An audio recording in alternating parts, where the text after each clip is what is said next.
This is a recording of the story I just wrote for my submission to the school's literary journal and for other people to listen to who do not want to read from their computers. Um, it's kind of long, and I've never read something like this aloud before, so I might mess up, but this is a story I wrote by me. It's by me. I made it. I did it. This is mine. I made this. Please don't copy it. Thank you. Pompous and crude, the UNISF ships pressed the clouds of a recovering world. Stories from the Galactic Society of how bastardly they were circulated only recently, known for slaughtering mothers and enslaving the young, only glances away from destroying each other. Everyone knew they were coming, like an old embarrassing memory that keeps one up at night. The people of this ill-garden world will have to remember again. Act 1. Wildfire. On a windy morning with light rains, the elderly sat outside with the flowers, hair matted like petals against dew-covered grass, and far less worried about the state of their clothes. Jana awoke to the sun and gentle sounds of drops on her roof. Today was a rest day. She did not need to wake for school or reserve training. She got out of bed and walked out of her room in their small home. It was part of a set of homes in one building. Her mother left a bowl of berries on the kitchen table for her breakfast. Clearly, she had gone outside for her morning walk, longer on days it rained. The neighborhood was friendly. They all knew her mother, and she could rest easy. She could have, if the yelling had not begun as she ate her breakfast. Out of her window, she could only see elderly people asking the young to go inside and hide as they were contacting local enforcement. From the angle of the raindrop-covered window, she could not see the ships they pointed at. Jana put pants on, pocketed her father's old knife, and walked down the stairs to the street. The whole road was surrounded by fog and damp from the weakening rain. The smell of wet grass and earth slowly pushed away by the burnt, charred metal.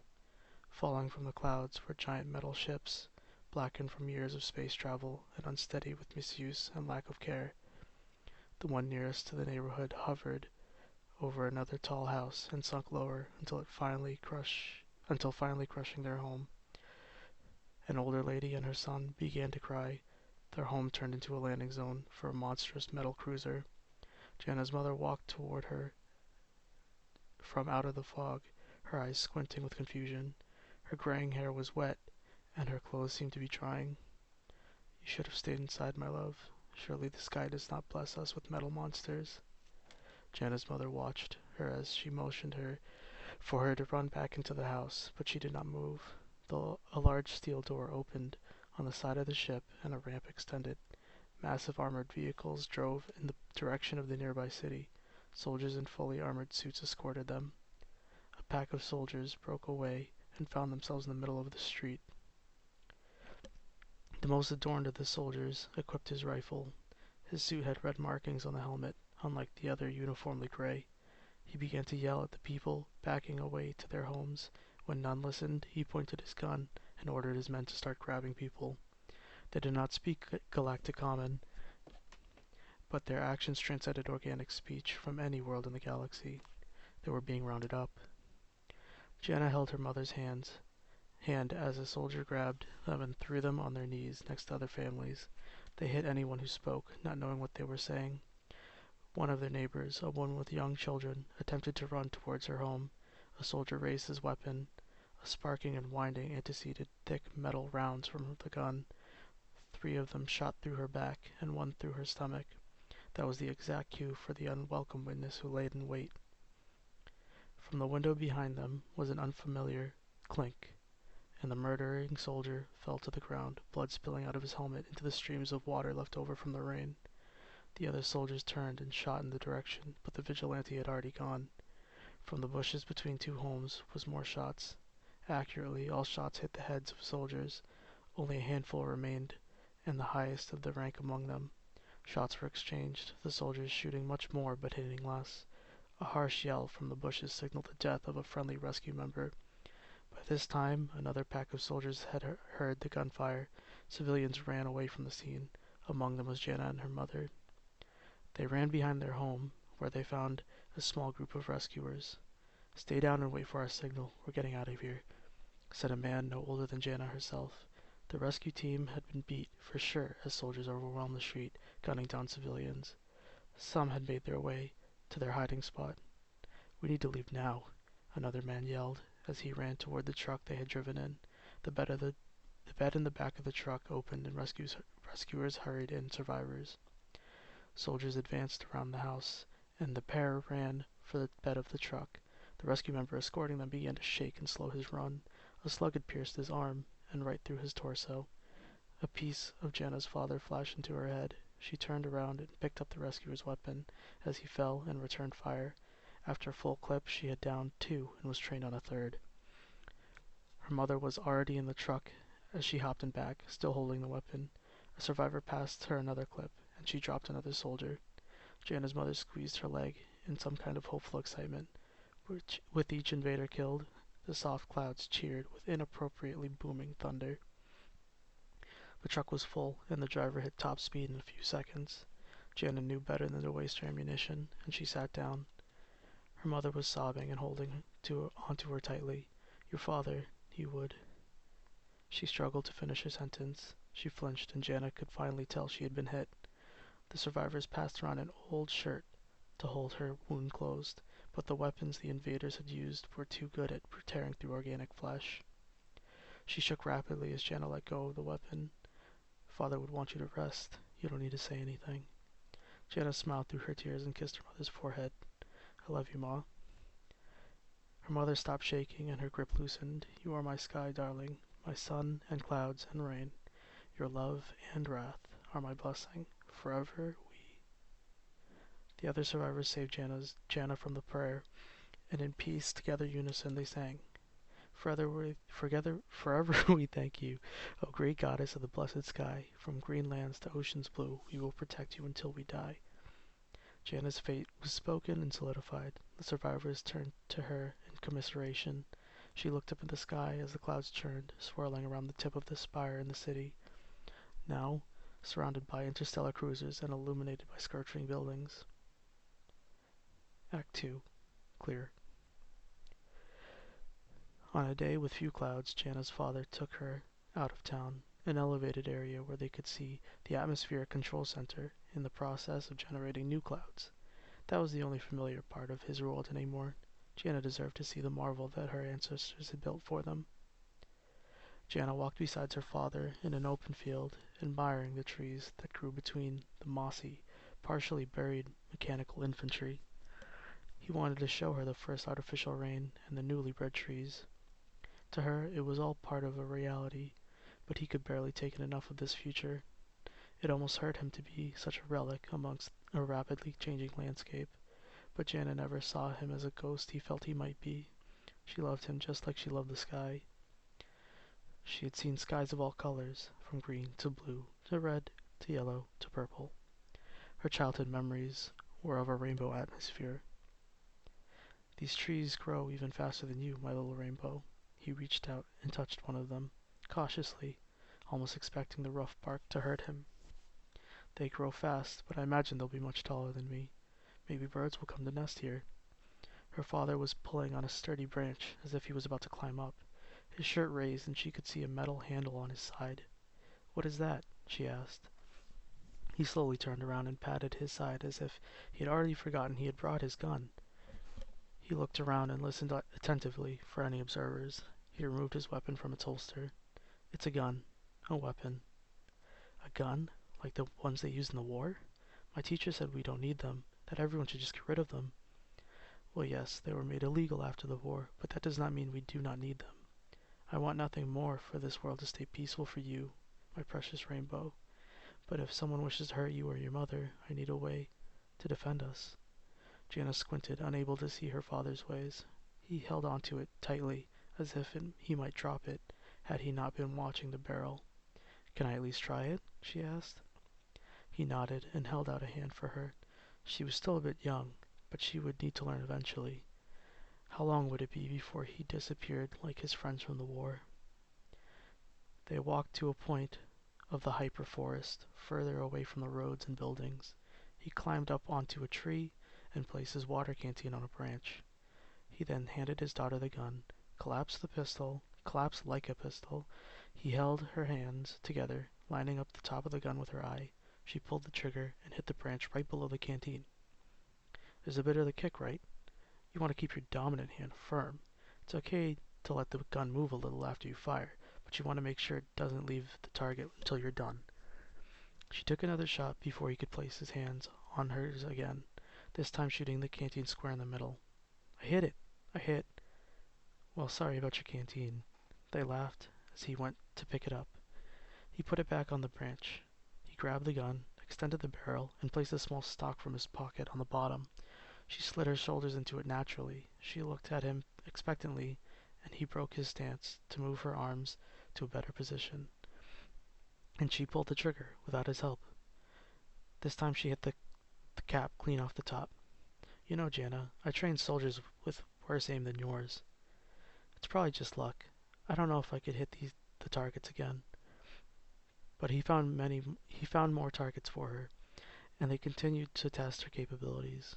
She missed many shots, but she also hit targets with impressive technique. With more training, she could have fought alongside her father. Sir, we need you to come back to the reserve building. A mechanical enforcement agent stood behind them, dressed in clothes and fake silicon skin. Jana jumped at the start of its speech and dropped the gun. Her father picked it up and disassembled it. Another agent behind him, a real agent, stood further away. He kept his cool and put a hand on Jana's head, feeling her soft curly hair. I'm ready to return for questioning, but my daughter must return to her mother. Of course, sir, it said after scanning her up and down for a second weapon. He turned hunched over to talk to his daughter. Listen, my love, you have to go home and let your mother know I'm going away. Tell her I'm sorry, and to take care of her, okay? I love you both more than the sky herself. You are both my sun, my clouds, and my rain. Forever. Jana was confused as to why he would say such things, such heavy sayings she would only hear from politicians or priests. He had gone away before, and he always came home. She hopped up and kissed his cheek. I love you too, forever. And with that, the synthetics surrounded him and led him to their vehicle. The man that stood far away was coming closer.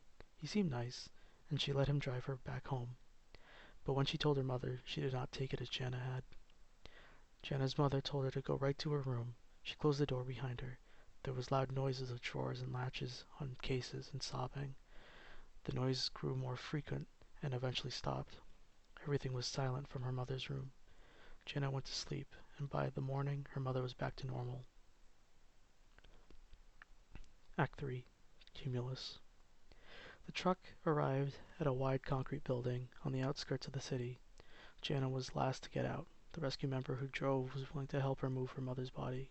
I'm sorry about your mother. I really am. Jana tried to squeeze a thank you from her lips. He kept his eyes on the weapon she had used earlier. That weapon belonged to my partner. We were to be coupled for life. Next month sometime. She held up the weapon she had grabbed from his partner's body. You should. No, you earned it. He would have been impressed by your bravery out there, and I know someone else who might be impressed by your bravery. He picked up Jana's mother, and they walked together to a burial site.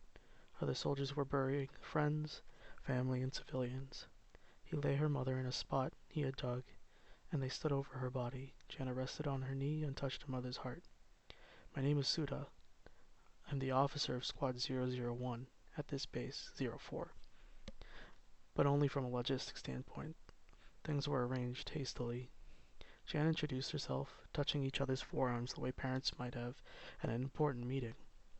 They hummed songs that they had never learned the words to as kids from local anglers, and they buried her. Jana strapped the rifle to her back and followed Suda into the compound, an old war shelter used by survivors. Youthful soldiers with cold faces shuffled exhaustedly, only looking around to watch for their gear brushing up against one another. Crammed into the outdated hallway. At the front stood a man slightly younger than Jana's father would be now. His hair was only now beginning to gray, and his beard freshly trimmed, like from his life before the call to action.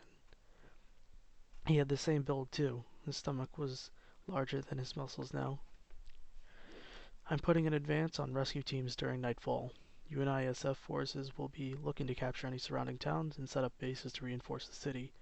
I don't care what Central Command says. There's no way we can take back the control center by force. All complete teams, get what you need and prepare for location assignments. You move at sundown. Any incomplete teams, see me for reallocation.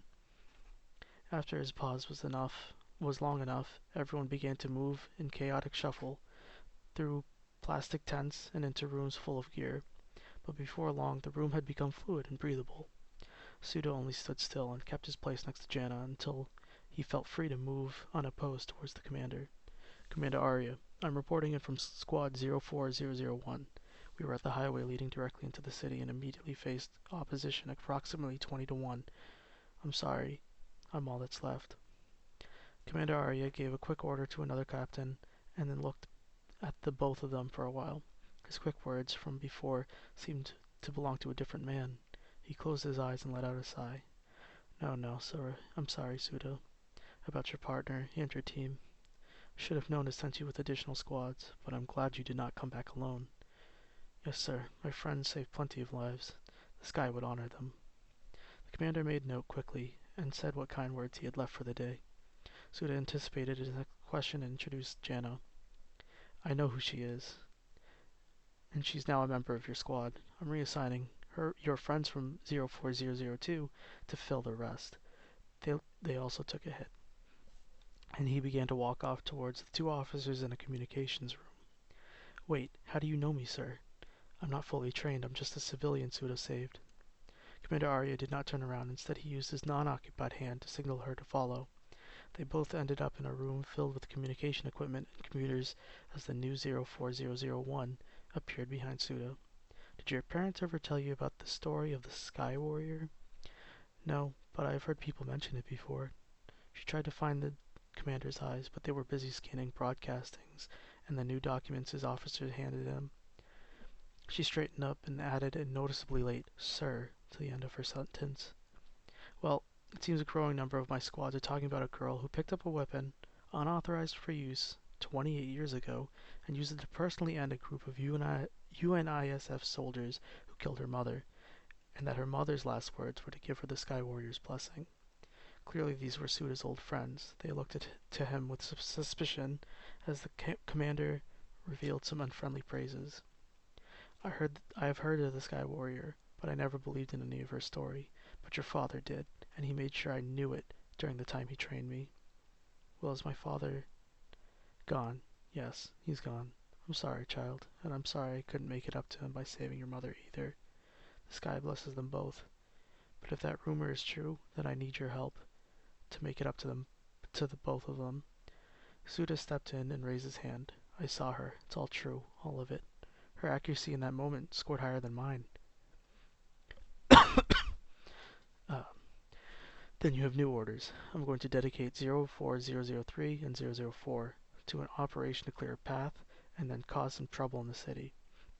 The rest of you should study up on your layout of the ACC because you're taking that tower tonight. Officer Anila, you have your brief. Prep the team appropriately. I'll be in touch. He finally picked up the microphone from the table and began to relay updates, indicated he had run out of time for them.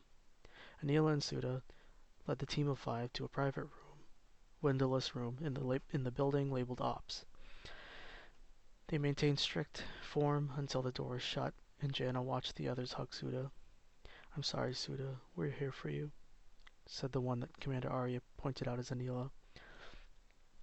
You could not tell she was an officer. Her long hair barely fit in the ties behind her head, and her rugged uniform had no markings like the stars on the others. She had a friendly face, a wide smile, and glowing brown eyes that could fool anyone to believing she had never held a gun. Suda gave the same smile he gave Jana when she offered his partner's weapon back, but it could only last seconds before tears came down his face.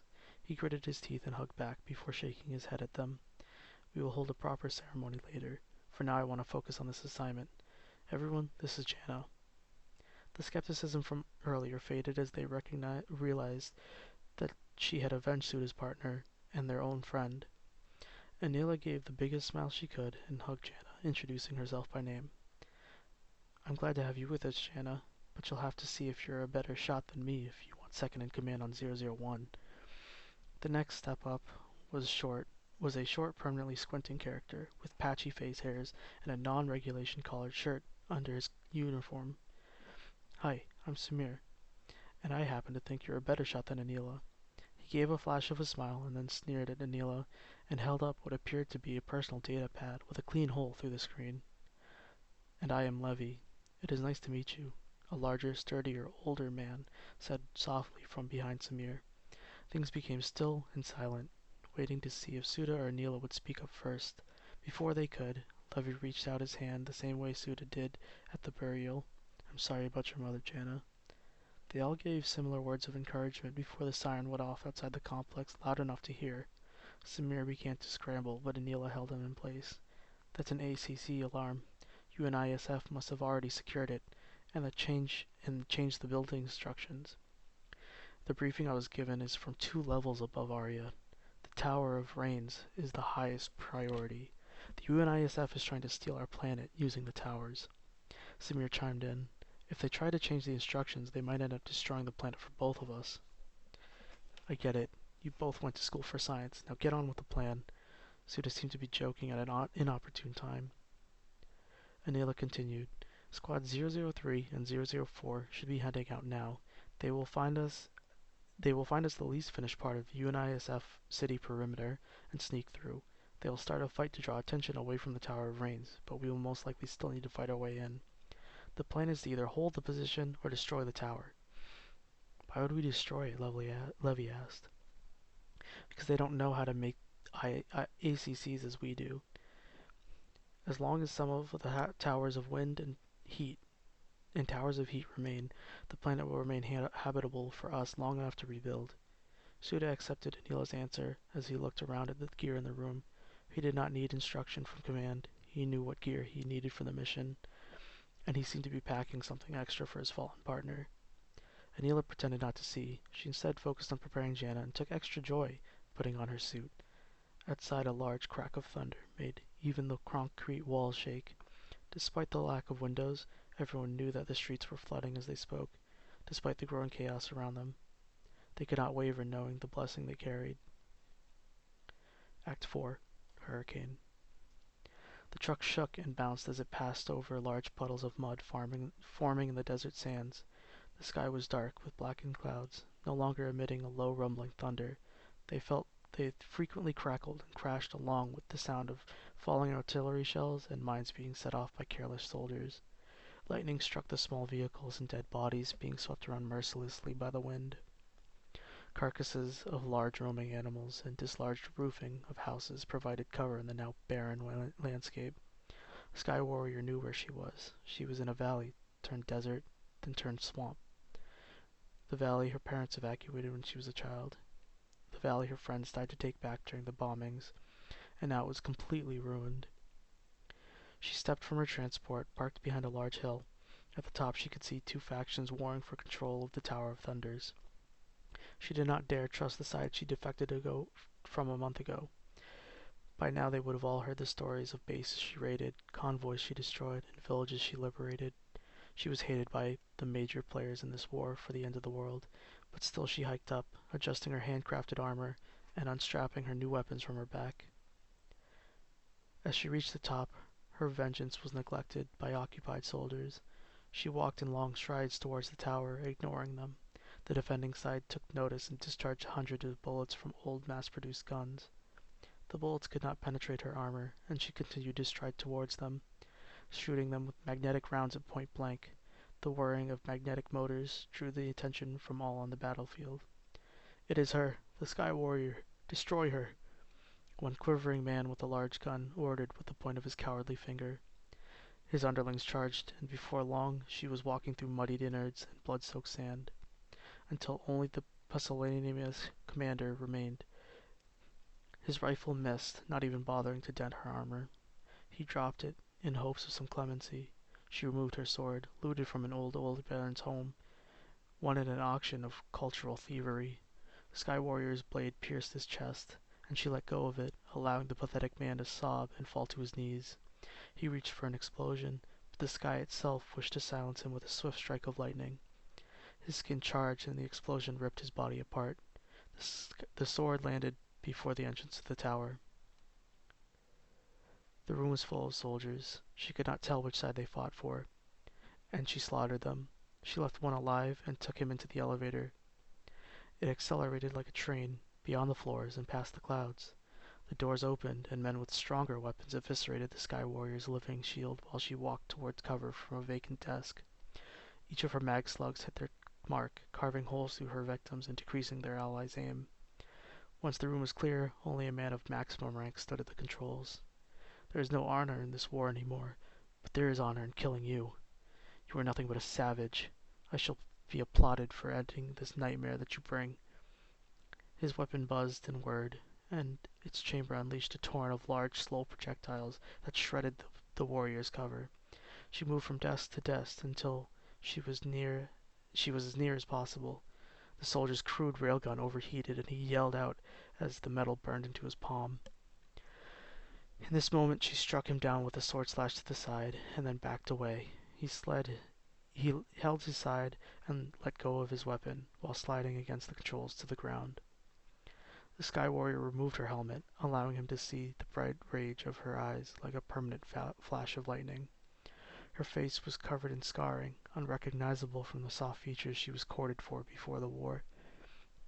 My people built these towers for the sky, not for you. They belong to us, to me. Your very being is so corrupt that even with this technology, you wound the planet further. Close your eyes and fade into the wind so the sky may try to fix you. He closed his eyes, and she used a simple pistol from one of the fallen to end it. Removing her gloves, the Sky Warrior pressed her dirtied hands on the glass screens, selecting new operations and removing old ones. She did not need to turn the windows on to know that the sky was already healing. Then she turned around and proceeded back down the elevator and out of the tower. Outside, the clouds traveled in herds, lightly sprinkling rain across the sterility of her old home. A breeze blew her hair back and alerted her to an army that now surrounded her with the scent of burning metal and gunpowder. Thousands of assailants held their weapons pointed at the Sky Warrior. She held her helmet, prepared to put it on. You may try and kill me, but the sky will bring another. If I am your enemy, then so is this world. And once we are both dead, you too will die. Some soldiers recognized her face, her complexion, her message. Throughout her slaughter, she had always offered any to join, but it was suicide. Some put their guns down. Some pleaded with their friends and commanders. Others turned to point their guns at dissenters. Chaos emerged once again. A darkening cloud seemed to float away from the Tower of Thunders, centered over the Sky Warrior as she re-equipped her helmet and sword. She again walked slowly towards the tumultuous crowd. Rain poured down and drenched all she could see. The rain was cold and heavy. It affected all the soldiers differently. A long series of lightning strikes shot from the clouds and terminated the ones who became paralyzed by the furious storm of convicting rains. When the clouds broke, pure sunlight of a new day showered the Sky Warrior, and she stood tall, towering over a sea of men and women who fell to one or both knees in difference. She looked to the sky and raised her sword to it. The sun reflected off her blade and illuminated all who looked to her. We have wounded our world, angered the sky, but with her help we can end this war and fix what we have destroyed. She commanded them to rise, and she walked forward, piercing the crowd, and walking onward with the same expression she came with. Her eyes to the sky, she chanted, I will be your rain, your wind, rain, and thunder, O great goddess of the blessed sky. From these wasted lands to cities full of rapacious war, I will protect you until I die. Act 5. Tempest. Anil finished telling the story of the Sky Warrior to Jana. They sat in front of the van carrying the team through flooded streets into occupied area of the city. I'm not like her. I can't kill an army on my own or command lightning. I just know how to shoot. She folded her arms and shook her head. Anila smiled and looked to her briefly. You know they say she was radiant. That you could tell she was only enraged because the sky was. She could also be gentle and kind. Some people take the warrior blessing very seriously. I don't think it means you have to be anything other than your best. We're here to fight for our world, not fulfill a prophecy. She reached an arm out and stroked Jana's shoulder. An alert on her data pad showed they were nearing the perimeter. The van stopped, and the back door opened. The two met the others, gearing up for a fight that could easily go sour, especially Levy, who carried an extremely heavy polarized shield. They heard distant gunfire, not uncommon since the start of the invasion, but recognizably friendly at their present moment. Rounding the corner, the squadron ran into a heavily armed 004-003. Two members prepared an explosive launcher and fired at a rampaging UNISF tank. Suda hugged his rifle and sprinted into the fray. He took cover next to another soldier and flagged the team in. Really? Arya put you in charge of 003? Well, you better have some good news for me, Delta. The two laughed as Suda's friend took off his helmet to reveal a familiar face, though his hair was much longer than Suda's and his expression was far more nervous. Listen, buddy, you want to break the perimeter yourself? Go ahead. Past the adjacent street, Jana had walked by. There, there was a thin metal wall put in place. UNISF soldiers stationed themselves on the other side and prepared to advance. Anila moved to Jana's location, behind an abandoned vehicle, and tapped her on the shoulder. She took the cue, and the two of them quickly lined up shots on incoming UNISF soldiers. One of their shots missed, and the remaining invader was knocked out by Levy, who peeked from his position at the barrier. Samir signaled a couple of 003 to follow him up to Levy's position. Levy led them beyond the barrier into UNISF territory. They quickly found cover and tossed an explosive. Using this distraction, all members advanced. The territory was wildly different under UNISF occupation. They had crates full of weaponry everywhere, mounted vehicles, and automated sentries.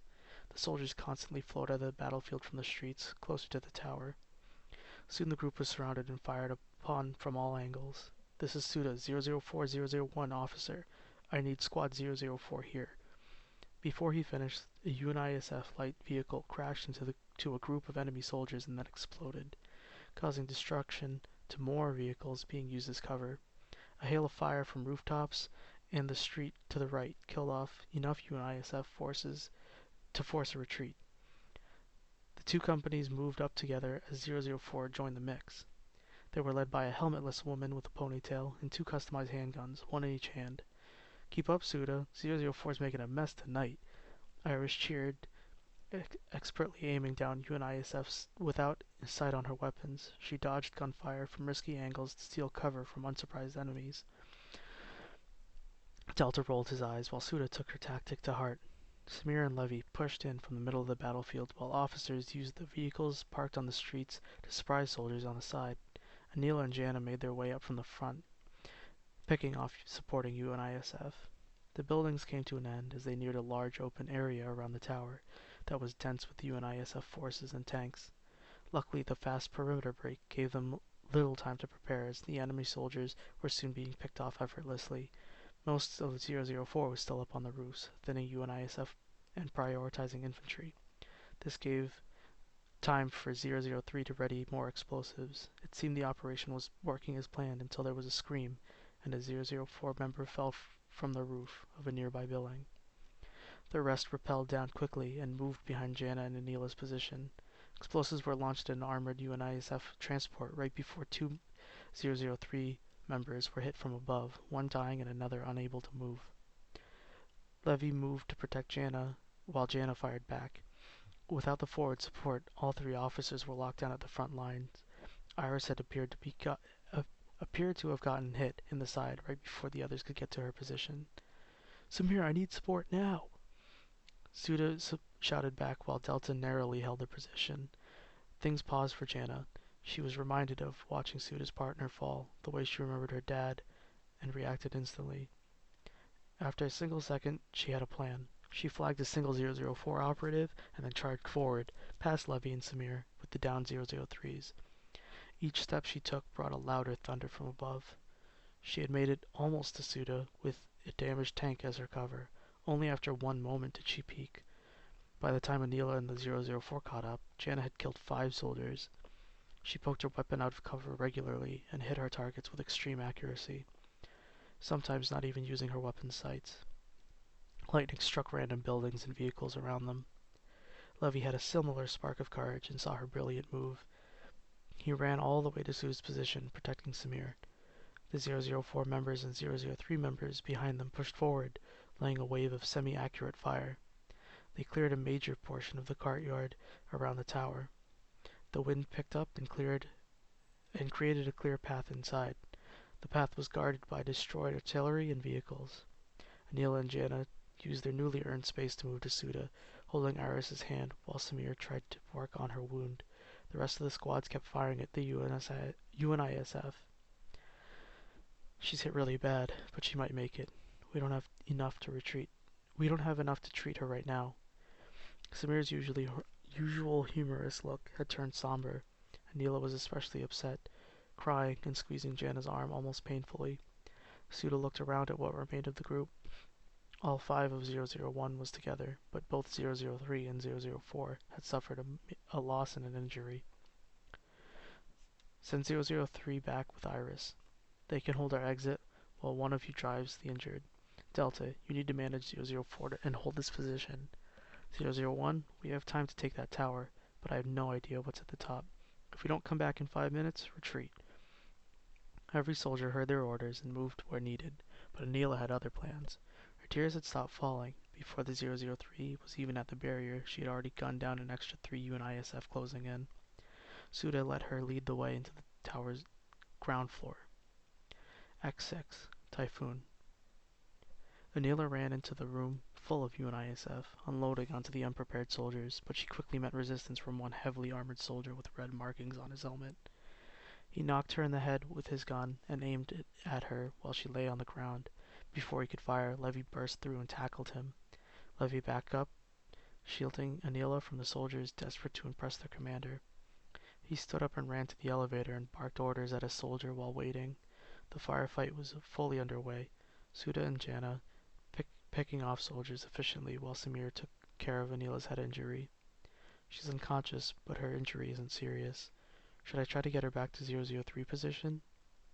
No, we need to clear this room and then get her conscious, Suda objected. Samir shrugged and grabbed his gun again. Jana did not notice every time Suda looked at her. She had been trained on her gun for so long that the sight was leaving a print on her face. She recognized that commander. Surely all commanders had the same red designation, but the way he gave orders was unmistakable to Jana. She wasn't rash like Anila. Her boldness was calm and ruthless. She only took headshots when there were enough soldiers bleeding out for her pleasure. When only one soldier remained, she shot both his hands as he held his weapons. In the time it took to drop it, she ran up to him and stabbed him exactly where her mother was shot. Another crack of thunder shook the tower. Suda had stopped shooting halfway through her slaughter.